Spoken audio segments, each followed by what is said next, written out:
വലപ്പാട് ഗ്രാമപഞ്ചായത്തിന്റെ ഈ സാമ്പത്തിക വർഷത്തെ ബജറ്റ് അവതരിപ്പിച്ചു. ഗ്രാമപഞ്ചായത്ത് president P K Mohanan master അധ്യക്ഷനായി. Vice president Geli Shaji budget അവതരിപ്പിച്ചു. ബജറ്റിൽ പഞ്ചായത്തിന്റെ മുഖ്യ ലക്ഷ്യങ്ങളായ ലൈഫ് ഭവന പദ്ധതിക്കായി 3 കോടിയും, മാലിന്യ നിർമ്മാർജ്ജനത്തിന് 1 കോടിയും, റോഡ് സുരക്ഷയ്ക്കായി 4.3 കോടിയും, സൗരോർജ്ജ പദ്ധതിക്കായി 1 കോടി രൂപയും വകയിരുത്തിയിട്ടുണ്ട്. കൂടാതെ സമഗ്ര കുടിവെള്ള പദ്ധതിക്കായി 1 കോടി രൂപയും, കാർഷിക മേഖലയ്ക്കായി 3.5 കോടിയും, സേവന മേഖലയ്ക്ക് 2.5 കോടിയും, പശ്ചാത്തല മേഖലയ്ക്ക് 6.5 കോടി രൂപയും, പട്ടികജാതി വികസനത്തിന് 1.7 കോടി രൂപയും ബജറ്റിൽ വകയിരുത്തിയിട്ടുണ്ട്.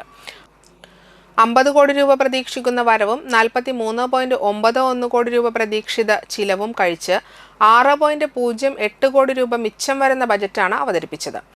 യോഗത്തിൽ സ്റ്റാൻഡിംഗ് കമ്മിറ്റി ചെയർപേഴ്സൺമാരായ Shajith P S., Rashmi Shijo, Sumesh Panattil, secretary Bindu I S., assistant secretary Venugopalan T S. എന്നിവർ സംസാരിച്ചു.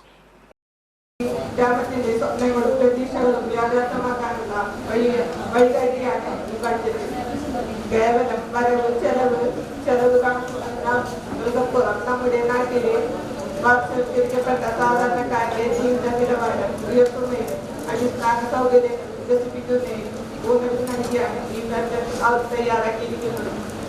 കഴിഞ്ഞ ഭരണസമിതിയുടെ കാലത്ത് വലിയ വികസന കുതിപ്പാണ് നമ്മുടെ പഞ്ചായത്തിലുണ്ടായത്. കേരളത്തിലെ ഏറ്റവും നല്ല ആശുപത്രികളുള്ള നായകന്മാർ അവാർഡ് നേടാൻ നമ്മുടെ CHSക്ക് കഴിഞ്ഞു.